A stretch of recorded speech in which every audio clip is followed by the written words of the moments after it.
subscribe ya teman-teman.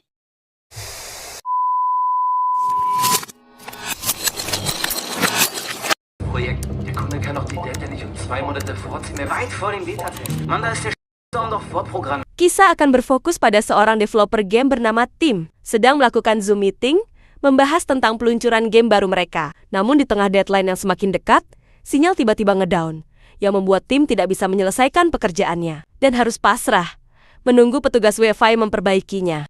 Wir brauchen Feedback.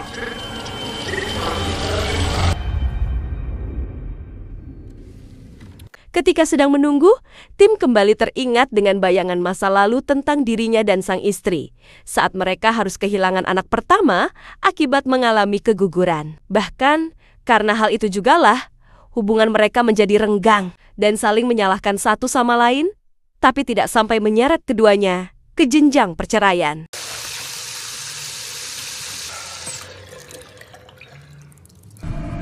Hey!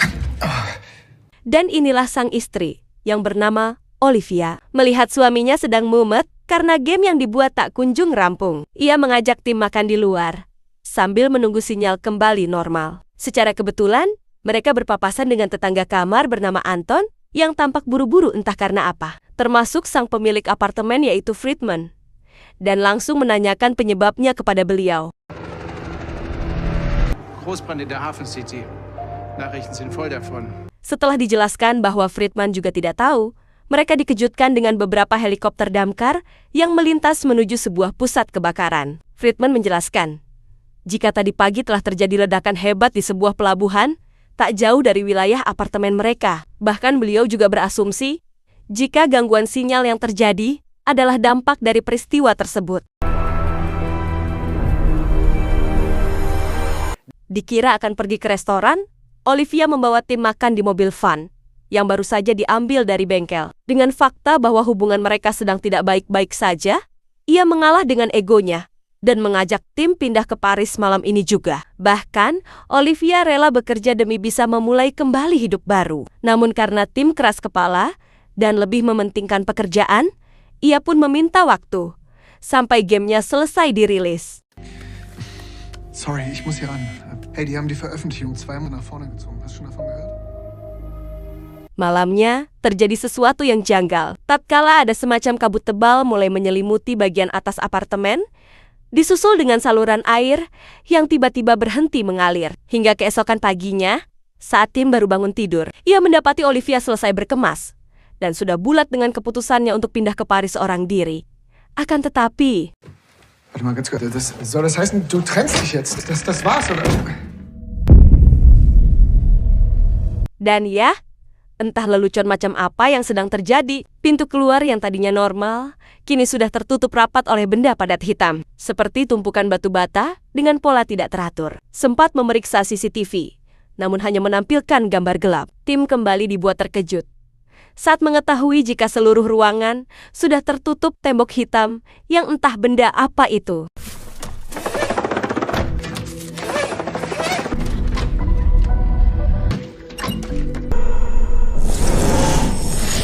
Tim berasumsi jika mungkin ini ada hubungannya dengan renovasi apartemen yang Friedman lakukan. Sementara Olivia mencari tahu tentang jenis material temboknya, Tim menemukan fakta menarik saat ponselnya didekatkan ke dinding, yang tak hanya memblokir semua sinyal yang masuk, tembok ini juga memancarkan sinyal elektromagnetik yang sangat kuat, bahkan sampai membuat layar ponselnya mengalami glitch yang sangat parah. Das ist kein Flüssiggenät. Was ist das für ein Material? Warum baut man so eine Wand? Penasaran dengan benda hitam pekat yang ada di hadapannya, Olivia mengambil sebuah bor dan mencoba untuk membobolnya. Akan tetapi...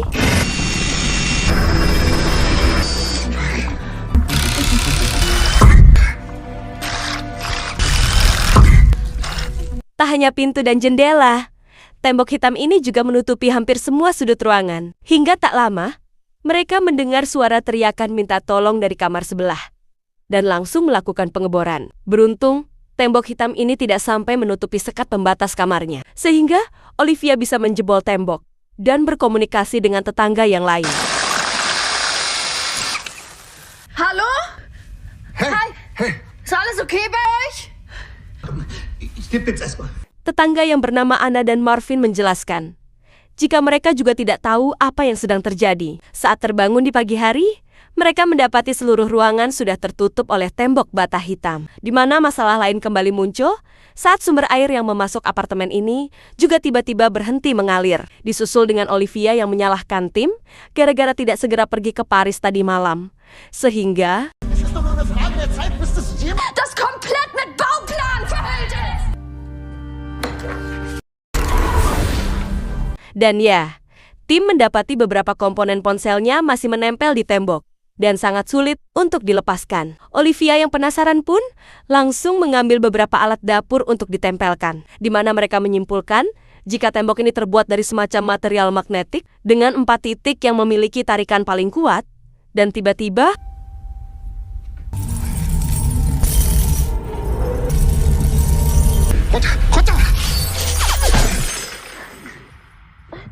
ya, tembok itu langsung bereaksi saat ada besi yang menempel dan memantulkannya dengan gaya tekan sangat kuat. Beruntung tim keburu menyadari hal tersebut dan berhasil menyelamatkan Olivia. Namun akibat kejadian barusan, ia harus mengalami luka akibat terkena beberapa serpihan tajam.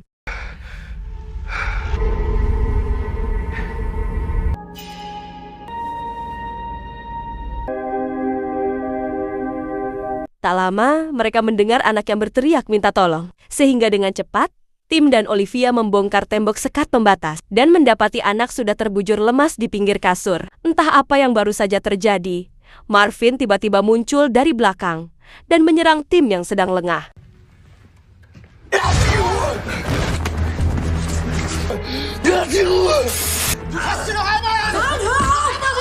Setelah dijelaskan bahwa Marvin tak sengaja menyerang anak, akibat pengaruh obat yang dikonsumsi, Olivia dan Tim memutuskan untuk mengikatnya dengan selotip sampai pengaruh obatnya hilang, sementara para ladies akan berjaga di ruang tamu. Tim mulai menyusuri seluruh ruangan untuk mencari petunjuk atau benda lain yang bisa mereka gunakan untuk menghancurkan tembok hitamnya.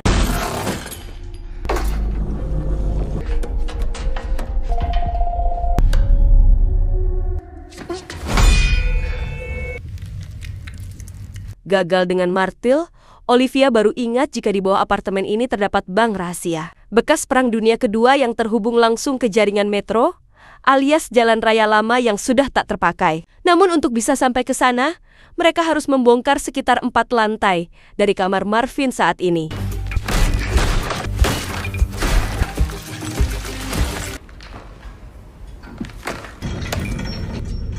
Verpiss dich wieder nach oben. Dan ya, Tim dikejutkan oleh tuan kamar yang bernama Oswald dan cucunya yaitu Lee. Tim meminta maaf karena telah menghancurkan atap kamarnya. Hal itu terpaksa Tim lakukan demi bisa pergi ke bank rahasia yang ternyata Oswald juga sudah mengetahuinya.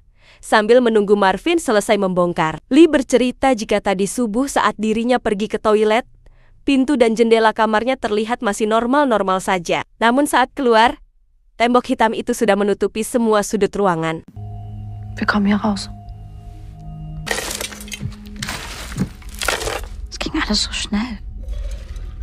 Saat sedang menunggu, Tim tak sengaja menemukan detektor asap yang di dalamnya terdapat sebuah kamera kecil. Oswald menegaskan jika ia juga baru mengetahui hal itu dan Friedman lah orang yang sudah memasangnya. Sehingga Tim langsung memeriksa semua detektor asap yang ada di apartemen dan mendapati semua alatnya sudah terpasang kamera.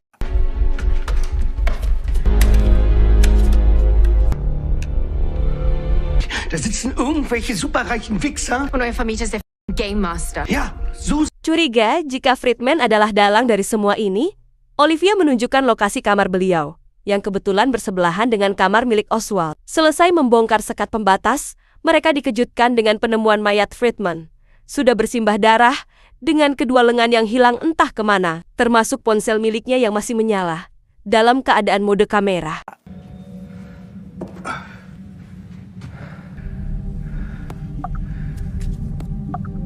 Entah apa yang Friedman lakukan. Dengan foto-foto tembok hitamnya, Marvin kembali melanjutkan pembongkaran dan berhasil masuk lantai bawah, yaitu kamarnya si Anton, alias tetangga Tim, yang di awal film sempat saling sapa dengan mereka. Tak lama, muncullah seorang penghuni asing bernama Yuri yang mengaku sebagai sahabat dekat Anton dan sudah beberapa hari menginap di apartemen ini. Sag doch mal, was soll das mit der Decke? Das kapiere ich nicht. Das ist ein Luftschutzbunker und der hat einen Zugang nach draußen. Ihr habt überhaupt keine Ahnung, was hier läuft, oder? Dari berita yang Yuri dapatkan, tembok hitam ini adalah sistem keamanan yang sengaja pemerintah bangun demi melindungi warga kota dari serangan kontaminasi yang sedang terjadi di luar. Entah kontaminasi dan bahaya apa yang Yuri maksud, ia juga memberitahu jika Anton sudah tewas. Akibat alat pacu jantungnya tiba-tiba berhenti saat berada di dekat tembok hitam. Einer Sekunde auf die nächste. Er war schon immer sehr sensibel. Aber auch ein Genie, die was er tat.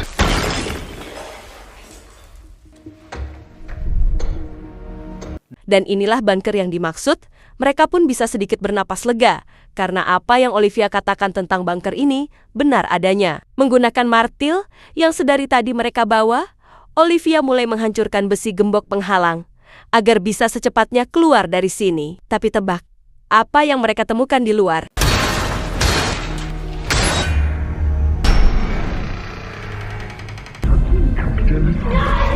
Dan ya, tak hanya menutupi apartemen, tembok hitam ini juga menembus tanah dan menghalangi pintu keluar bunkernya. Muak dengan semua kebuntuan yang mereka alami, Marvin merebut palu dan memukul-mukulkannya pada tembok. Padahal, jelas-jelas itu percuma saja, di mana aksinya seketika terhenti saat si kakek menenangkan Marvin sambil menurunkan pistolnya. Akan tetapi,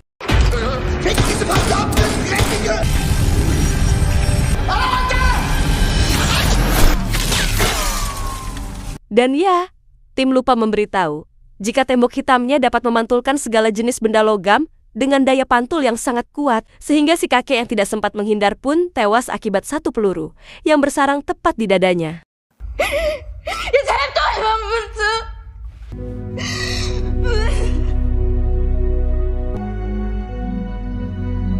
Dengan fakta bahwa tak ada jalan keluar, selain mengetahui cara membuka tembok hitamnya, tim mengajak Marvin dan anak kembali ke kamar Friedman untuk mencari petunjuk. Sementara Olivia dan Lee, mereka akan melakukan pencarian di kamar Anton. Tak lama, Lee menemukan beberapa sketsa berisi gambar dari tembok hitamnya, termasuk kartu nama Anton yang merupakan seorang programmer di perusahaan bernama Epsilon Nano Defense. Nano Defense?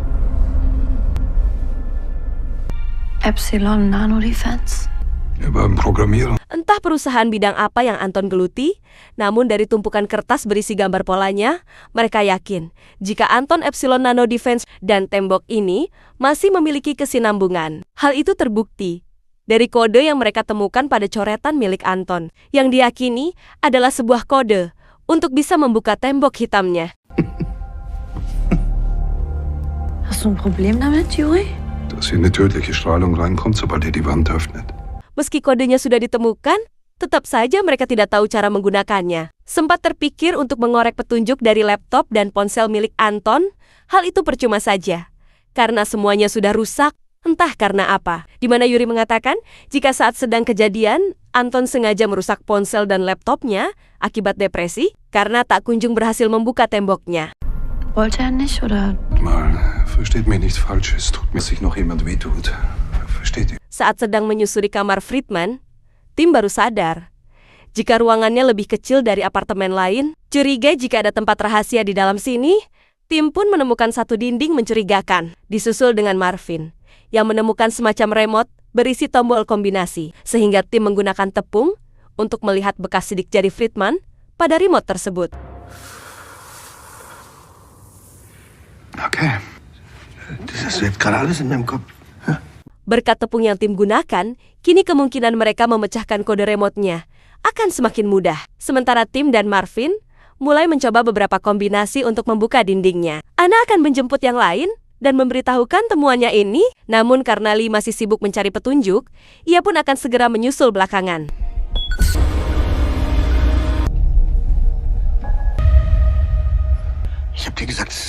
Dan inilah ruang rahasia milik Friedman. Terdapat banyak sekali monitor CCTV yang digunakan untuk menguntit para penghuni apartemen. Namun yang jadi pertanyaan adalah, jika Friedman memang dalang dari semua ini, bagaimana ia bisa tewas lebih dulu? Dan di mana bekas kedua potongan tangannya berada? Klick da mal drauf. Dengan cepat, tim memeriksa satu persatu rekaman untuk melihat bagaimana tembok hitam ini bisa muncul secara tiba-tiba dan menutup semua apartemen dalam waktu singkat, di mana tim akan sangat dibuat terkejut dengan teknologi canggih yang baru saja ia lihat. Karena ternyata, tembok hitam ini terbentuk dari jutaan partikel nanomagnetik yang menyatu seperti sebuah hologram dan membentuk tembok padat, seperti yang mereka lihat saat ini.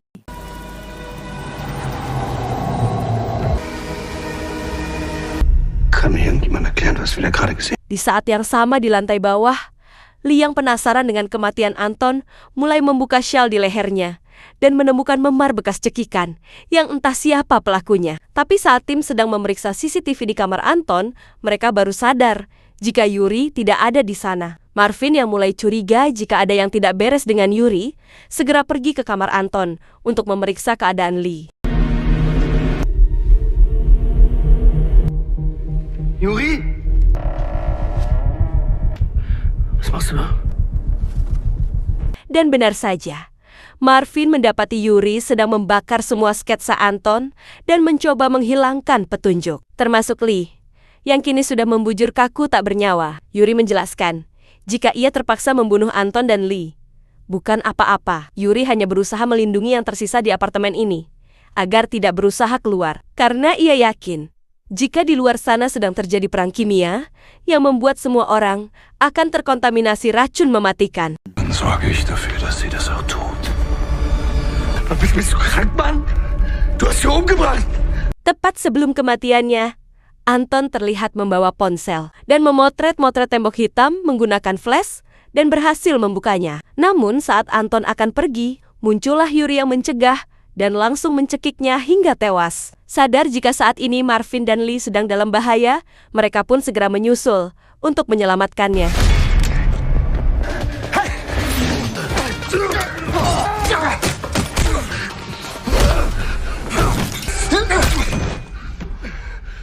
Sambil menunggu Yuri sadar, Tim dan Olivia kembali mencari petunjuk dari sisa kertas yang terbakar. Tim cukup dibuat heran dengan Anton yang mengetahui kode pembukanya. Namun setelah mengecek kembali kartu nama Anton dan lokasi kantor Epsilon berada, Tim baru ingat jika ledakan di pelabuhan pagi kemarin berada di lokasi yang sama dengan tempat Anton bekerja. Curiga jika tembok hitam ini adalah program buatan Epsilon, mereka pun langsung menanyakannya kepada si Yuri ini.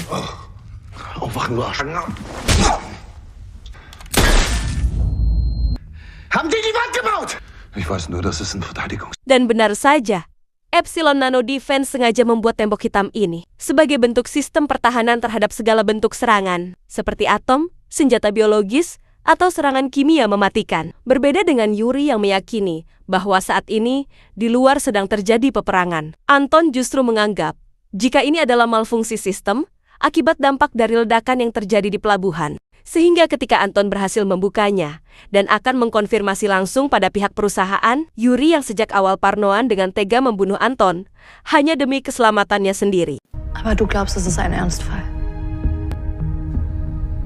Hey Leute, ich glaube, ich habe was gefunden. Untuk mengetahui kebenarannya, mereka kembali memeriksa CCTV. Saat Anton membuat sebuah program untuk ponsel dan pergi membuka temboknya, melihat Anton memotret-motret dinding menggunakan flash kamera, Tim menyimpulkan jika dalam tembok hitam itu terdapat sebuah kode optik yang bisa dibaca oleh sebuah ponsel atau semacam kode QR. Di sini jugalah Tim akhirnya sadar jika sebuah cahaya adalah sama-sama gelombang elektromagnetik yang akan memberikan reaksi pada tembok hitam tersebut. Brauchen Sie ein Handy? Karena Yuri sudah merusak laptop dan ponsel milik Anton, Tim yang pada dasarnya sama-sama seorang programmer pun mencoba untuk mengambil data dari ponsel Anton yang rusak dan menggunakan laptop milik Friedman untuk membuat ulang programnya ke dalam ponsel Anna dan kembali ke tembok hitam untuk melakukan pengujian.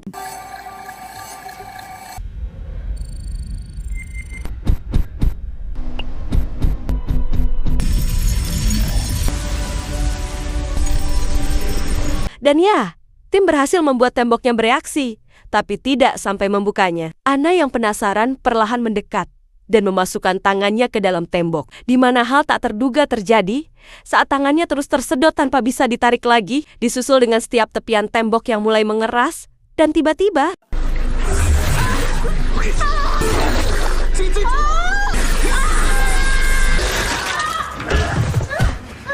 Dan ya, tubuh Anna terpotong menjadi 2 akibat tersedot oleh tembok hitamnya, di mana Yuri hanya bisa tertawa karena mereka tidak mau mendengarkannya. Marvin yang kesal pun langsung menembaknya saat itu juga dan memutuskan bundir setelah sadar bahwa dirinya sudah tidak punya siapa-siapa lagi.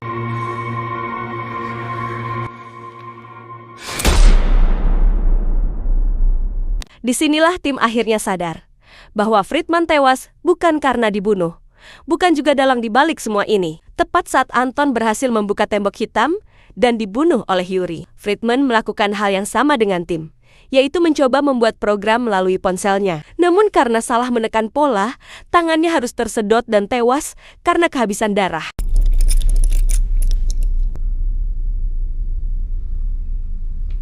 Beberapa saat merenung setelah kematian rekan-rekan mereka, Tim dan Olivia kembali memutar otak untuk memecahkan kodenya. Dengan fakta bahwa mereka tidak bisa asal pencet, Olivia sadar bahwa setiap tombol yang ditekan akan mengeluarkan jumlah kilatan cahaya yang berbeda. Sehingga mereka kembali memeriksa CCTV Anton untuk menyesuaikan urutan tombolnya. Die unterste. 2, von der hier ausgehend im Uhrzeigersinn. Was haben wir? Beres memecahkan urutan tombolnya, Tim dan Olivia kembali ke bawah untuk membuka temboknya. Namun yang mereka tidak sadar adalah Yuri masih hidup karena tembakan yang Marvin layangkan ternyata tidak tepat mengenai jantungnya. Sehingga Ready?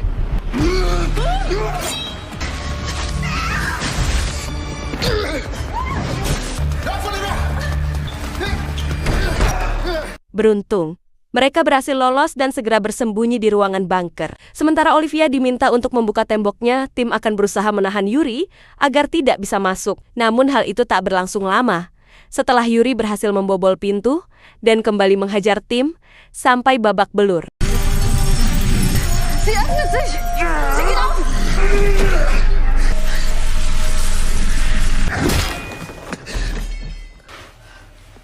Setelah membogem Yuri dengan martil hingga tewas, mereka belum bisa bernapas lega karena masih kepikiran dengan keadaan di luar yang bisa saja malah semakin buruk. Namun sejauh ini mereka tidak merasakan dampak apa setelah temboknya terbuka. Sehingga daripada mati kelaparan dengan tetap bertahan di dalam apartemen, mereka memutuskan untuk nekat pergi keluar.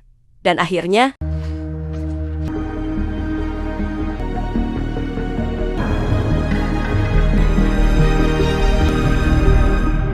dan ya, tidak ada perang nuklir, tidak ada serangan biologis, tidak ada gas kimia berbahaya.